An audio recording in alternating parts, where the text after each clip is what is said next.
बशीर बद्र कहते हैं कि कुछ तो मजबूरियां रही होंगी, यूं ही कोई बेवफा नहीं होता। और जब बात देश की हो, अपने वतन की हो, तो फिर बेवफाई का सवाल ही पैदा नहीं होता दोस्तों। फिर जिस थाली में खाया उसी में छेद क्यों? ज्योति मल्होत्रा ने जो किया वो देशद्रोह है। गिरफ्तारी के बाद अब खुलासे पर खुलासे हो रहे हैं और हसीना का अंदर का डेविल हर किसी को दिखने लगा है। मामले से जुड़े अब तक के 7 बड़े खुलासे हम आपको इस वीडियो में बताते हैं। नमस्कार, मेरा नाम हिमांशु मिश्रा है। आप देख रहे हैं 4 PM न्यूज नेटवर्क। ज्योति मल्होत्रा केस में खुलासा नंबर 1। ज्योति मल्होत्रा का नई दिल्ली में पाकिस्तान हाई कमीशन के कर्मचारी एहसान उर रहीम उर्फ दानिश के साथ गहरा रिश्ता था। यह वही दानिश है जिसे भारत सरकार ने 13 मई 2025 को जासूसी के आरोप में पर्सोना नॉन ग्राटा यानी कि अनवांटेड पर्सन, अवांछित व्यक्ति घोषित कर दिया था और देश छोड़ने को कहा था। दरअसल ज्योति 2023 में वीजा के लिए पाकिस्तान हाई कमीशन गई थी, जहां उसकी मुलाकात दानिश से होती है। दानिश ने ज्योति को पाकिस्तान के टूर के लिए काफी मदद की, वहां रहना, घूमना, सब कुछ इंतजाम करवाया। इस दौरान दोनों काफी क्लोज भी आ गए। यहां तक कि ज्योति ने पाकिस्तान हाई कमीशन में हुई इफ्तार पार्टी में भी हिस्सा लिया था। उसने दानिश के साथ एक वीडियो भी रिकॉर्ड किया। यही वीडियो ज्योति की पोल खोलने वाला भी साबित हो रहा है। इसके अलावा ज्योति ने दानिश की बेगम को अपने घर पर भी इनवाइट किया था, जो दोनों के बीच के रिश्ते को दिखाता है। खुलासा नंबर 2। ज्योति एक पाकिस्तानी खुफिया एजेंट के साथ लव अफेयर में थी और हाल ही में उन दोनों ने एक साथ इंडोनेशिया के बाली की यात्रा की थी। ये एजेंट दानिश था या फिर उससे जुड़ा कोई और शख्स था, फिलहाल ये साफ नहीं है, पर बाली जाना शक पैदा जरूर करता है। कुछ लोग दावा कर रहे हैं कि ज्योति लव जिहाद के जाल में फंस गई। हालांकि इस दावे की अब तक कोई भी आधिकारिक तौर पर पुष्टि नहीं हुई है। खुलासा नंबर 3। ज्योति ने 2023 में 2 बार और 2025 में 1 बार पाकिस्तान की यात्रा की। यहां उसने ISI एजेंटों से मुलाकात की।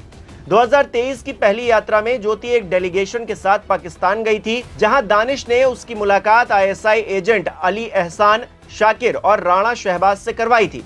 जबकि मार्च 2025 में जब ज्योति फिर से पाकिस्तान गई तो वहां उसकी ट्रिप का पूरा इंतजाम, पूरा खर्चा पाकिस्तानी एजेंटों ने ही किया। ज्योति ने इन एजेंटों के साथ व्हाट्सएप, टेलीग्राम और स्नैपचैट जैसे इनक्रिप्टेड प्लेटफॉर्म्स के जरिए कम्युनिकेट किया।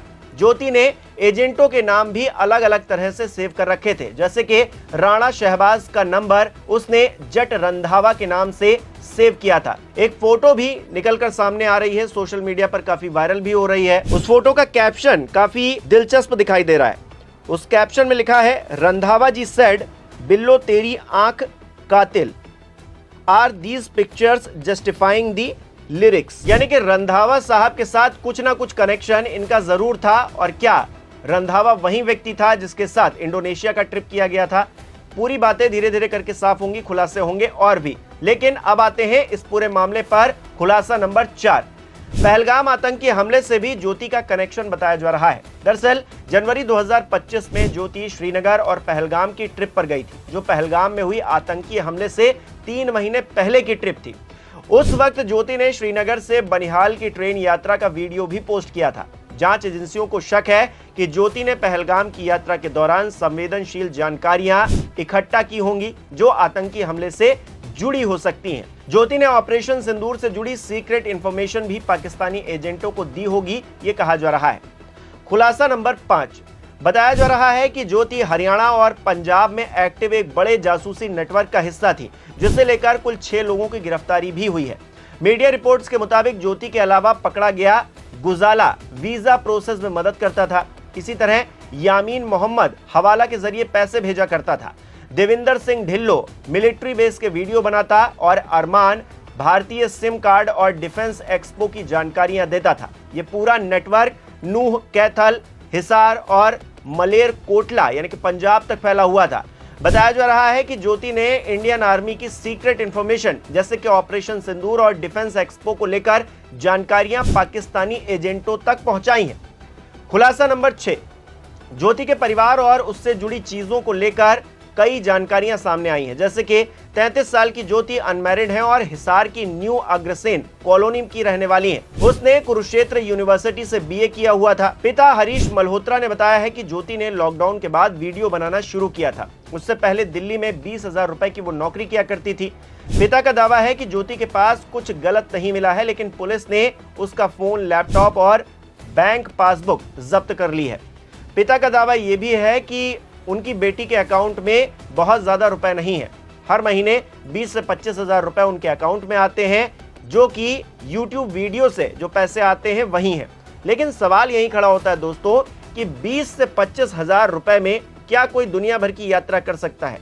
क्या इतनी लग्जरी लाइफ जी सकता है?